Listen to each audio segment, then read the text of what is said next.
नमस्कार, राम राम। कैसे आप सभी? देखिए बेटा, आज का अपना जो टॉपिक है वह है रासायनिक परिवर्तन। इसमें देखिए, सबसे पहले हम इसकी देखेंगे परिभाषा। ये क्या है? देखिए, पदार्थों में होने वाला वह परिवर्तन जिसमें उसके भौतिक गुणों के साथ साथ, भौतिक जो गुण है वो तो चेंज हो गए ही होंगे, भौतिक गुणों के साथ साथ रासायनिक गुणों व संगठन में भी क्या हो जाता है? परिवर्तन हो जाता है। और इसी के साथ में एक नए ही यौगिक का निर्माण होता है। इसे हम कहते हैं रासायनिक परिवर्तन। अर्थात किसी भी पदार्थ के अंदर भौतिक जो गुण हैं उनके साथ साथ में रासायनिक गुणों व संगठन में भी क्या हो जाए? परिवर्तन हो जाए। वह देखिए एक नया ही यौगिक हमें मिल जाए। तो इस प्रकार का जो परिवर्तन होता है उसे हम कहते हैं रासायनिक परिवर्तन। जैसे यदि उदाहरण के रूप में इसको समझे हम, जैसे लोहे पर जंग लगना। लोहे को यदि हम लोहे की वस्तु ले लो, कोई भी वस्तु लेकर के उसको बाहर जो है नमी के संपर्क में, वायु के संपर्क में, मिट्टी के संपर्क में लंबे समय तक आप रख दो। जैसे 1-2 माह तक रख दिया, रखने के बाद में हम देखेंगे कि उनके ऊपर एक परत आ जाएगी। उसे कहते हैं जंग। अर्थात लोहा था, लोहा यानी आयरन था, जल व ऑक्सीजन के साथ में अभिक्रिया होने के बाद में वह बन गया बेटा आयरन ऑक्साइड, अर्थात जंग लग गया। जो आयरन ऑक्साइड जो है वह एक नया ही यौगिक है।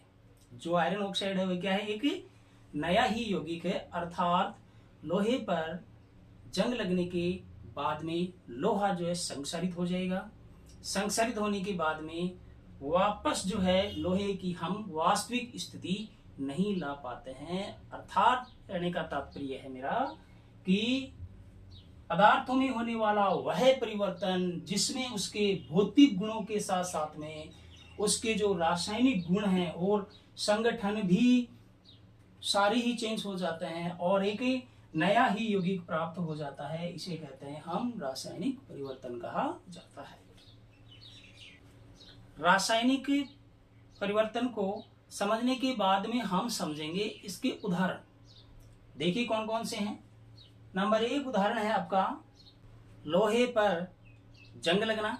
सामान्यतः अभी आपको मैंने समझाया था कि लोहे की वस्तु को मान लिया जाए कि एक आपने कने लोहा को पाइप है, बिना आपा मान लो कि बाहर रख दिया, वायु का संपर्क में, जल का संपर्क मान भी रख दिया। रखबा के 1-2 महीना बाद के मैंने आपा देखना बेटा हो कि बी के ऊपर भूरा भूरा रंग की एक आयरन ऑक्साइड की परत चढ़ जाए। वह क्या कहलाती है? वह जंग है। जंग से क्या होगा? लोहा क्या होगा? संक्षारित हो जाएगा, बेकार हो जाएगा, भंगुर हो जाएगा, गड़ जाएगा। अर्थात लोहे का संक्षारण हो गया। फिर हम यदि चाहें कि वापस जो है वैसा का वैसा लोहे की वास्तविक स्थिति हम यदि लेना चाहें तो हम नहीं प्राप्त कर सकते हैं। अर्थात एक आयरन ऑक्साइड यानी जंग जो है एक नया ही यौगिक बन गया है। बेटा नंबर 2 उदाहरण है आपके सामने दूध का दही में बदलना। दूध का दही में बदलना। देखिए दूध के अंदर नींबू डाल करके देखो। जब हम नींबू डाल देंगे या उसमें ना छाछ की 1-2 बूंद या दही डाल देंगे, उस समय आप देख लो, कुछ समय बाद में अपन देखेंगे कि दूध का क्या हो जाएगा? फट जाएगा। अर्थात दूध का जो रासायनिक जो संगठन है वो चेंज हो जाएगा। अर्थात उससे दही बन जाएगा, एक नया ही यौगिक प्राप्त हो जाएगा हमें। तो यह भी क्या है? एक रासायनिक परिवर्तन का उदाहरण है दूध का दही में बदलना। इसके बाद यदि हम अगला उदाहरण देखते हैं श्वसन। श्वसन देखिए, श्वसन देखेंगे बेटा।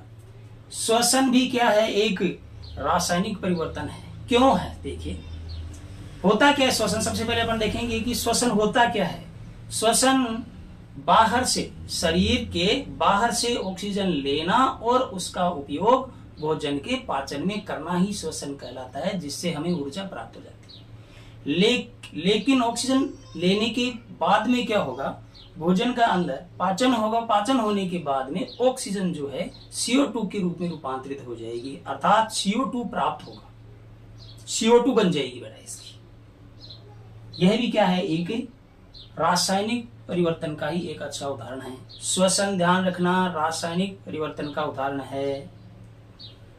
इसके बाद देखेंगे बेटा पाचन। देखिए पाचन क्या होता है। सामान्यतः हम जो है आहार लेते हैं, भोजन करते हैं, क्यों करते हैं, ऊर्जा प्राप्त करने के लिए। भोजन हमारे शरीर के अंदर जाता है, जाने के बाद में क्या होगा कि उपापचयी अभिक्रियाएं होगी, रासायनिक अभिक्रियाएं होगी, भोजन का अंदर क्या होगा, पाचन होगा, पाचन होने के बाद में हमें उससे ऊर्जा मिल जाएगी, वह ना ऊर्जा मिलने के बाद में जो है अपशिष्ट के रूप में निष्कासित कर दिया जाएगा। अर्थात भोजन जो है उसका पाचन होता है, पाचन होने से क्या होगा, यह एक अपशिष्ट के रूप में चेंज हो जाएगा। अर्थात भोजन का जो पाचन है वह भी क्या है, एक रासायनिक परिवर्तन का ही एक अच्छा उदाहरण है। इसके बाद यदि अगला उदाहरण हम देखते हैं, किण्वन। ये क्या होता है। सामान्यतः यदि हम देखें तो कोई भी खाद्य पदार्थ है उसका सड़ना, या परिभाषा के रूप में यदि देखें तो जटिल कार्बनिक यौगिकों का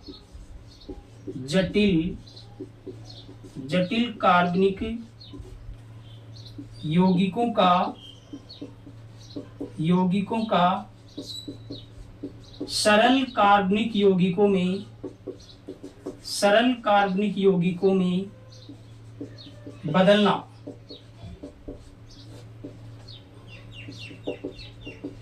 बदलना ही क्या कहलाता है, किण्वन कहलाता है।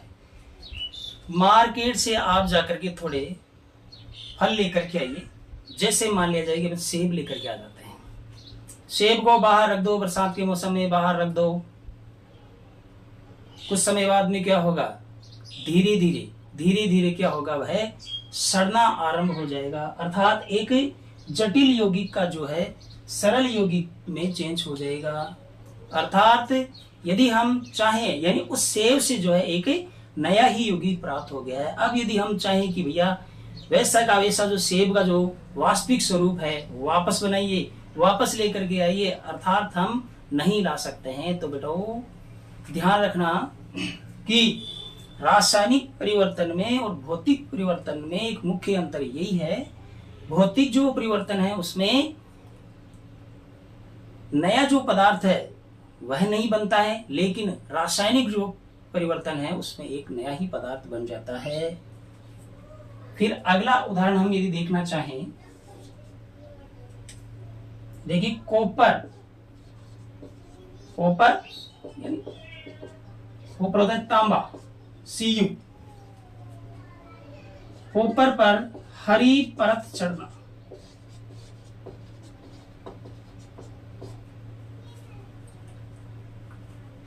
बेटा आपने देखा होगा, घर के ऊपर आपने देखा होगा कि तांबे का जो लोटा होता है उसको हम यदि जल के संपर्क में रखते हैं, जल के संपर्क के अंदर रखते हैं, तो कुछ समय बाद में आपने देखा होगा कि उसके ऊपर हरे हरे रंग की कॉपर कार्बोनेट की परत चढ़ जाती है, अर्थात वह भी संक्षारित होना आरंभ हो जाता है। तो यह भी क्या है, एक रासायनिक परिवर्तन का एक उदाहरण है।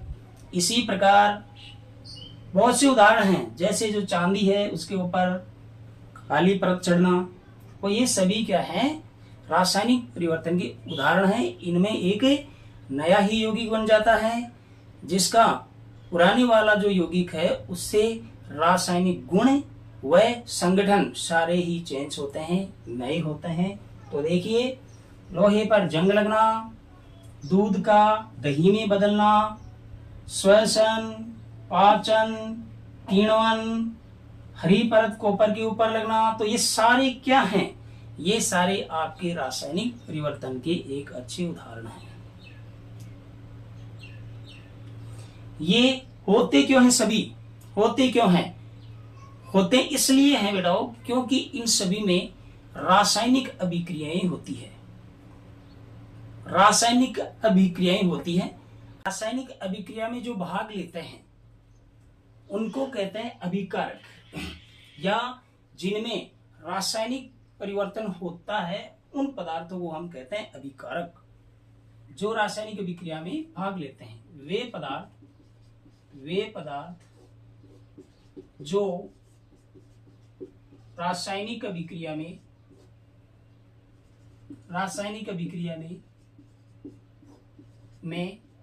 भाग लेते हैं अर्थात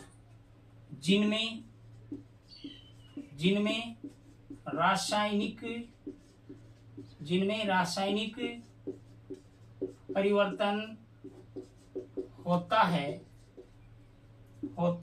उन्हें उत्पाद कहते हैं। ये देखिए, वे पदार्थ जो रासायनिक अभिक्रिया में भाग लेते हैं, यानी जिनके द्वारा रासायनिक अभिक्रिया होती है और जिनमें रासायनिक परिवर्तन होता है उन्हें हम कहते हैं अभिकारक, या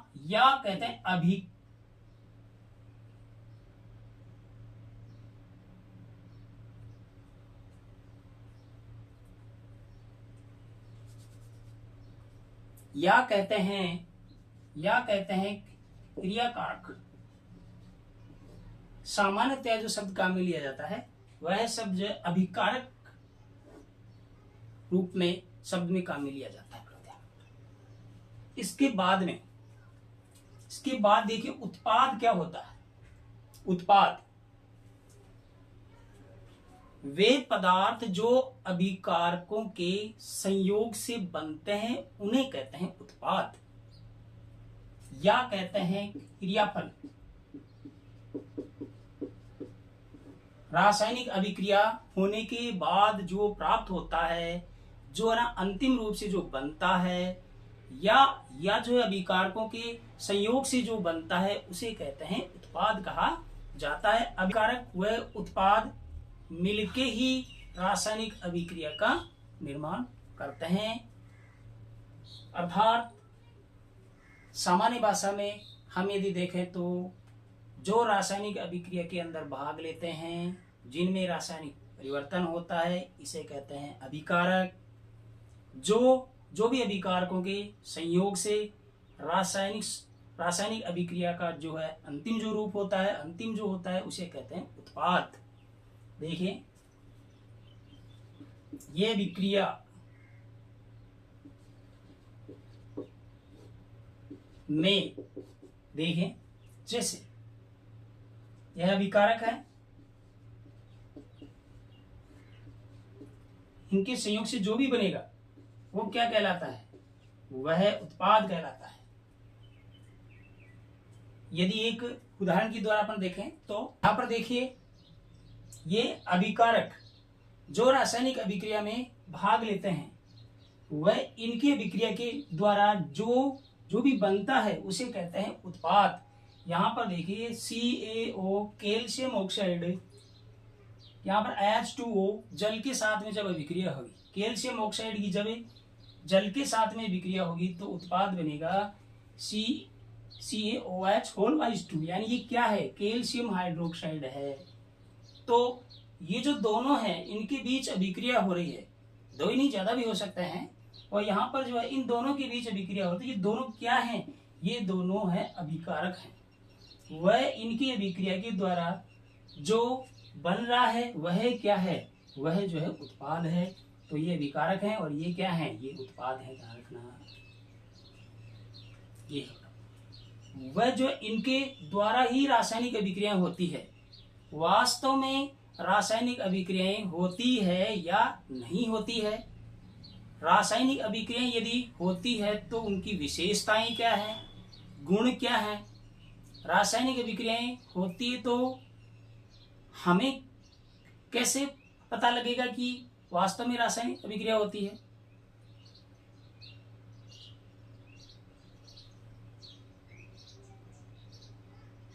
रासायनिक अभिक्रियाएं ज्ञात हो गई, रासायनिक अभिक्रिया हो रही है। तो ये जो सारी क्वेश्चंस है उनका समाधान जो है आपको अगली वीडियो के अंदर मिलेगा। धन्यवाद।